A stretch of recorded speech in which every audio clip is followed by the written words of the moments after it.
Hello everyone. आज का video सभी रिजर्व कैटेगरी स्टूडेंट्स के लिए है। एससी, एसटी, ओबीसी, ईडब्ल्यूएस सभी रिजर्व कैटेगरी स्टूडेंट्स के लिए। एंड उसके साथ अगर आप जनरल हो तो भी आप इस वीडियो को देख सकते हो, कुछ ना कुछ सीख के आप जरूर जाओगे यहाँ से। तो इस वीडियो से मैं कुछ इंपॉर्टेंट मैसेज देना चाहता हूँ, तो इस वीडियो को पूरा जरूर देखना। एंड चलिए स्टार्ट करते हैं।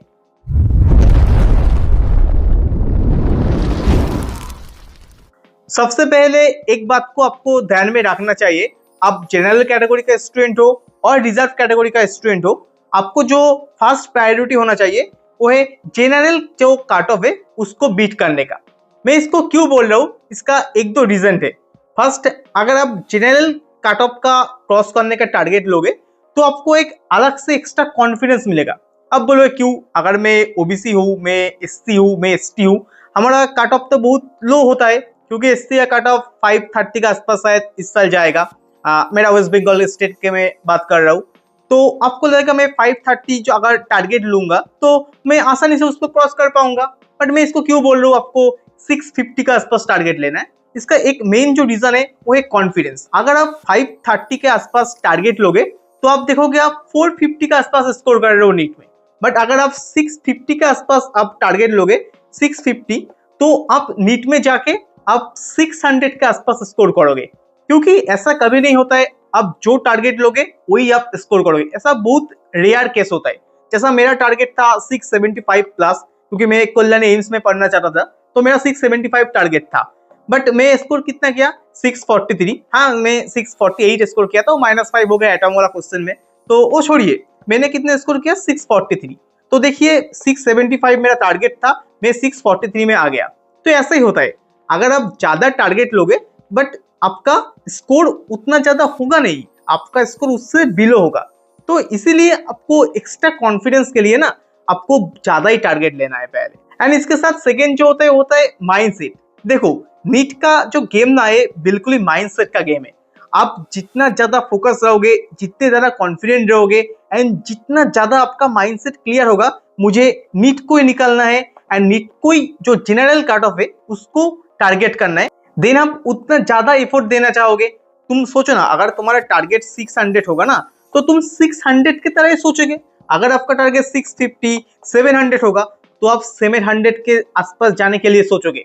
तुम सोचो, अगर तुम 600 के लिए पढ़ाई करते हो तो दिन में आप 8 to 9 आवर्स पढ़ोगे। अगर आपका टारगेट 700 प्लस होगा ना तो आप जब सोचोगे अगर मुझे 700 प्लस क्रॉस करना है, मतलब मुझे एम्स दिल्ली जाना है ना, तो मेरा टारगेट क्या होना चाहिए? मेरा टारगेट में दिन में जितना भी टाइम मुझे मिले उतना टाइम को मैं यूटिलाइज करूंगा एंड उससे जितना ज्यादा होगा मैं उसको पढ़ाई में व्यस्त रहूंगा उसमें।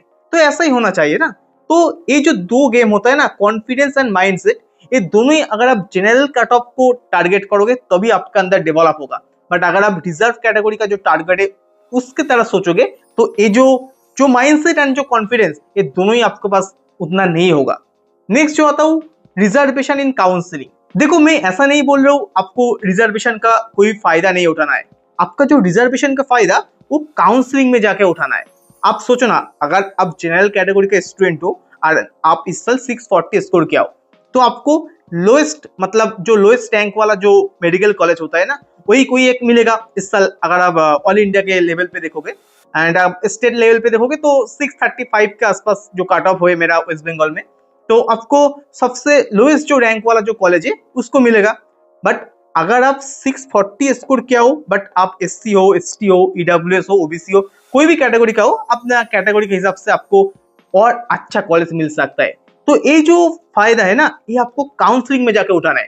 क्योंकि आप जब काउंसलिंग में जाओगे तो एक जनरल कैटेगरी का स्टूडेंट को जो कॉलेज मिलेगा उससे आपको बहुत अच्छा कॉलेज मिलेगा।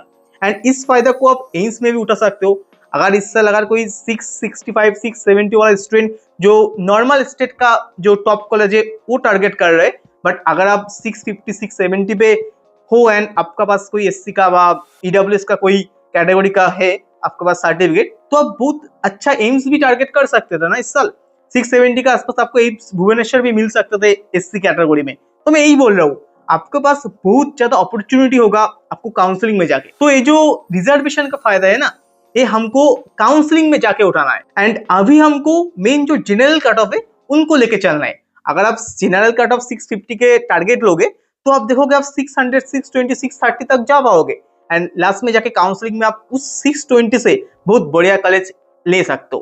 तो इसको अच्छे से ध्यान में रखो, उसी तरह से आप सोचो, उसी तरह का आपका माइंड सेट डेवलप करो आपके अंदर। तो नेक्स्ट जो आता है होता है डबल एडवांटेज। तो इसके बारे में मैं इतना टाइम से बोल रहा हूँ। देखो, अगर आप रिजर्वेशन रिजर्व कैटेगरी के स्टूडेंट हो तो आपको एक डबल एडवांटेज मिलेगा। मैं ऐसा नहीं बोल रहा हूँ रिजर्व कैटेगरी के स्टूडेंट हो तो आप आपके पास दिमाग कम है, आपके पास आईक्यू लेवल कम है, बिल्कुल ही ऐसा नहीं है। आप एक नॉर्मल स्टूडेंट, आप एक जनरल स्टूडेंट के तरह ही हो, पूरा बिल्कुल सेम। आपको ये दिमाग में आना ही नहीं है आप रिजर्व हो। आप ये जो रिजर्वेशन, ये आपको काउंसलिंग में जाके आपको दिमाग में आना है। बट अभी के टाइम पे आप नॉर्मल स्टूडेंट हो, नॉर्मल आपका टारगेट होना चाहिए। इससे आपको डबल एडवांटेज क्या मिल रहा है, एक आप एफर्ट ज्यादा दे रहे हो एंड उसके साथ आपका जो मेन फायदा वो आपको काउंसलिंग में मिलेगा एंड उसमें आप एक बढ़िया कॉलेज डिजर्व कर सकते हो, एक बढ़िया कॉलेज में जा सकते हो जो एक नॉर्मल यूर अनरिजर्व कैटेगरी के स्टूडेंट जा नहीं सकते वही नंबर एंड वही रैंक से, बट आप जा सकते हो। तो आपके पास एक डबल एडवांटेज होगा ना। तो मैं वही बोल रहा हूँ, आपका जो मेन जो रिजर्वेशन का फायदा है ना वो आपको काउंसलिंग में जाकर उठाना है एंड उससे आपको एक डबल एडवांटेज मिलेगा। नेक्स्ट होता है hard work over shortcut.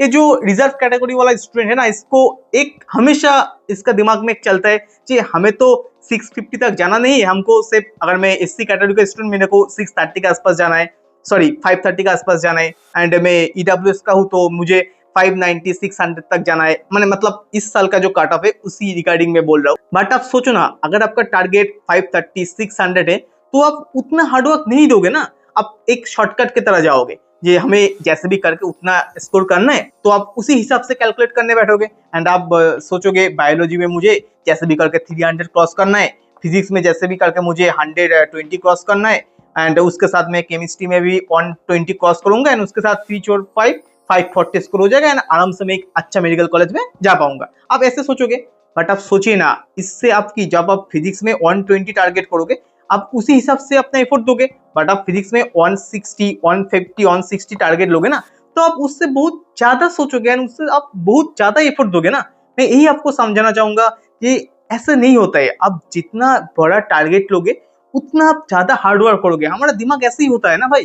Next जो आता है कॉन्फिडेंस। तो मैं इसी के बारे में इतना टाइम से बात कर रहा हूँ। आपके पास कॉन्फिडेंस होना चाहिए एंड कॉन्फिडेंस तब आएगा जब आप 600 के आसपास अभी का टेस्ट में स्कोर करोगे एंड लास्ट में आप फुल सिलेबस टेस्ट में भी 600 प्लस स्कोर करोगे।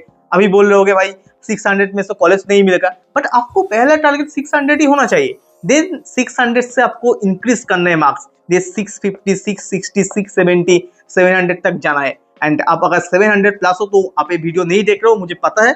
तो मैं मेनली जो मेजॉरिटी स्टूडेंट है जो 500 से 400 के बीच में मेजॉरिटी स्टूडेंट होता है इसी टाइम में, तो मैं उनके लिए ही मेनली बात कर रहा हूँ यहाँ पे।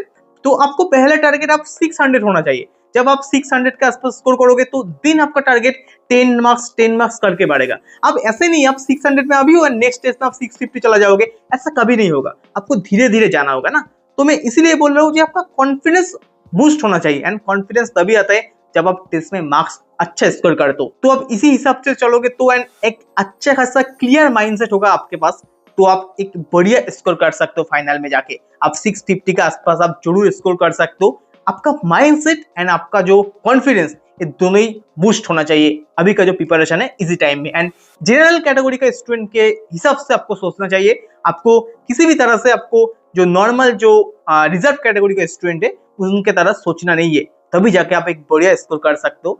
तो मैं लास्ट में यही बात बोलना चाहूंगा सभी रिजर्व कैटेगरी के स्टूडेंट्स के लिए कि आपको बेस्ट ऑफ लक एंड आप बहुत अच्छे से पढ़ाई कीजिए। अपना जो कॉन्फिडेंस उसको हमेशा बूस्ट कीजिए एंड आप सोचिए आप एक जनरल स्टूडेंट हो एंड इसी हिसाब से पढ़ाई कीजिए। मैं बार बार बोलता हूँ आपका जो रिजर्वेशन का फायदा उसको काउंसलिंग में जाके लेना है। मैं ऐसा नहीं बोल रहा हूँ कि आपको रिजर्वेशन का फायदा नहीं लेना है, बट उनको आपको काउंसलिंग में जाके लेना है एंड अभी आपको जनरल का माइंडसेट लेके चलना है एंड एक बढ़िया स्कोर करना है आपका मेन टारगेट होना चाहिए।